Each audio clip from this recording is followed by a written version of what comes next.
Hey everyone, let's take a look at this cost function exercise that we started in our class today. So sometimes our loop counter, it doesn't always count by ones. We can see right here that our loop counter K starts at 0, but it's going up by +2 each time.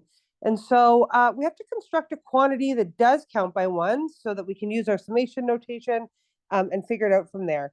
So what I really like to do when I'm solving a problem like this is I'm going to start by just looking at my different variables here. So when K is 0 and N is 0, how many times does my program actually run?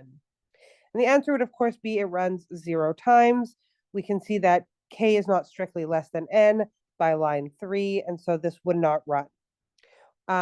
Knowing that from the preconditions that N is even, this is going to skip 1 and be one of these possible numbers, and so on and so forth. And of course, no matter what, we're always starting with K equaling 0. So the first time that this runs where K is 0 and N is 2, we'll see that we run our code one time. Because, of course, 0 is less than 2. This runs, K becomes 2, and then we'll see that 2 is no longer strictly less than 2, so it stops. Next time, let's try this where N is equal to 4. So 0 is less than 4. Yes, this will run one time. Is 2 less than 4? Yes, it runs 2 times. Is 4 less than 4? It's not. So this only ran 2 times. And we can continue this pattern, and what we'll see is that the number of runs does go up like normal numbers, as one would expect them to. So let's make a variable that will define the number of runs. Let's just make a variable J, which is the number of while runs. Okay, so how are we going to actually use this J to write code that makes sense for us? So first thing that we're going to do is we're going to start at the top of our code. We're going to see, yep, this is a +1. That's a single step. This is a +1. That's a single step. If you don't remember what a step is, we were defining a step as one line of primitive operations. And a reminder what those operations might include are things like read, set, or write, compare, or our basic arithmetic like plus, minus, divide, etc. Oh, those are both divide. Good job, Lauren. Okay, there we go. So those are going to be our basic primitive statements. So we can see that we have a +1 there, +1 there, a +1 there, a +1 there, and a +1 there. But of course, this runs for some undetermined amount of time, and that's what we're trying to figure out right now. So we know that K starts at 0, and we know from line 1, and we know that K is going to go up by 2s from line 5. And so we know that K is also always even. So we can see that N is going to always be even because of our precondition. And we can see that K is always going to be even by the fact that it starts at 0 and goes up by 2. And so since K is always even, K is going to go from the value of 0 to 2 to 4, etc., all the way up to, but not including, that N value. It'll always be 2 less than before it breaks out of the loop, right? We'll never find a K value of 5 when N is 6. It just won't happen. We're going to have a K of 4 and N of 6. And then when K becomes 6, we stop. So K will never get past that N minus 2 spot. So since we're going to use this J to represent the number of while loop runs, let's actually give that a value. Let K equal, J, as shown in this example hint, we're going to let it equal to K over 2. And that's because it's exactly how many runs we're anticipating we're going to have. In fact, if you need more convincing of this, we can look where N here becomes the number of runs is 0. 0 divided by 2 is 0. 2 divided by 2 is going to give us the 1 in our runs column. 4 divided by 2 gives us 2 runs. 6 divided by 2 gives us 3 runs. 8 divided by 2 gives us 4 runs. We can see that J is indeed representative of the number of runs that we have. Since J starts at 0 and counts up by ones, we can now see that the loop of condition will evaluate to true. This is like J's starting value, right? Because it starts at 0. And then as K increases in each of the situations, like here, K will start at 0 and try to go to 2, but it won't work. Here it goes from 0 to 2, and then it tries to do 4. That doesn't work. 0 to 4, 6, 0, 2, 4, 6 to 8, right? So as J is increasing, we see that J will go from 0 to 1 to 2 to 3, all the way up to n over 2 minus 1. Right? We see that happening. So we see that that's as big as J is going to get. And again, if we need further convincing of that, remind yourself of what J represents. J is going to represent the number of runs that are occurring in this problem space, right? So for each such J, we can see that lines 3, 4, and 5 in our original code, 3, 4, and 5 are all going to be executed. I thought that was my my highlighter. There we go. So we need to write our summation of the number of steps from this iteration as follows. So now we can see that we are indeed going to start with J being at 0, and we go up to, but not including, n over 2, up to and including n over 2 minus 1.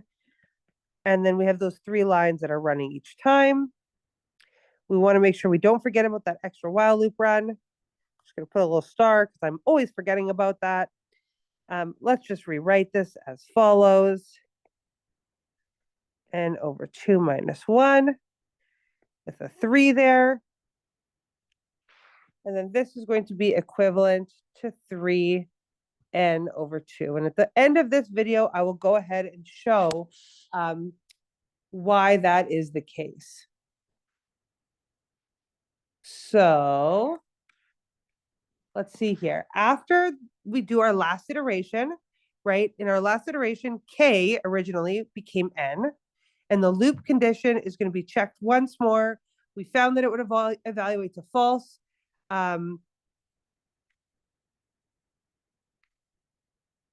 Just making sure I'm on the right exercise here. That freaked me out for a second. Ooh. So when K does equal n, we do evaluate to false, as we know. But that did mean that that while loop was checked. So when K equals n, the while loop check, so it's that plus 1, is false, right? We still do that check. It still happens. We just get that plus 1. So then the total number of steps between lines 3 and 5 will actually be this for the loop plus 1 for that 1 extra check. Now, let's not forget that that's right here, 3n plus 1. We cannot forget that we also have this right here. We have those 2 extra, those 2 extra lines that will run at the start of our program. So by combining, so lines, I'm going to write that down, lines 1 and 2 are 1 step each. Therefore, our f of n is going to be equal to those 2 lines plus whatever our while loop gave us, which is equal to 3n over 2 plus 3. Right, so we can justify our observations by referring to specific lines of code, and basically that final check of the loop condition, which comes back false, does count as a step, and we need to include it. If you're looking to redo the analysis with other data, you can try the exercise to the reader, which is to redo the analysis where instead our preconditions suggest that n is greater than 1 and n is going to be odd instead of even. So once again, walk through it and see what you can find. Okay, now I said I did say that what I was going to do was I was going to prove why this was true. So I'm just going to pick this up. I'm going to move it down here as a little bit of an extra little add-on here. And we're going to talk about why this is true. All right. So let's just start with this term that we have here.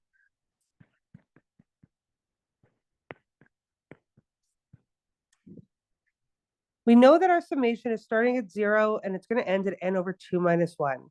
So this gives us that n over 2 term because we count all of our integers between 0 and up to n over 2 minus 1. Since we're starting at 0, this gives us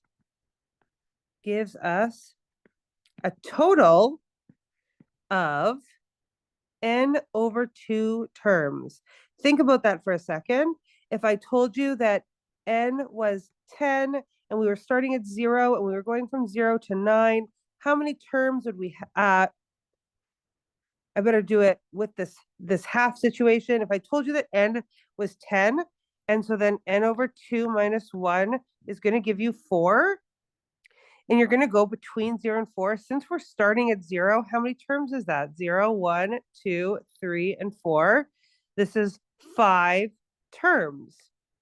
So since we're starting at 0, this is the same as saying we have 3 n over 2 terms. Or rather, n over 2 terms of 3. So 3 exists. 3 plus 3 plus 3 plus 3, all of these. The length of this, adult length, if you are really computer sciencey, would be n over 2, because that's how many we have when we go between 0 and that score of n minus 1. Well, now that we can see that that's the case, that that's how many of those we have, we're just saying n times n over 2, which is 3 times n over 2, which is just giving us 3n over 2. So we can see how this term basically was this term. And of course, simplifying it to 3n over 2 was glorious for ourselves, made our lives a whole lot easier. It would also be something that we could do using our first identity, where we would take that 3 out, and then we were multiplying it by b minus a plus 1. Is that right? B minus a, yeah.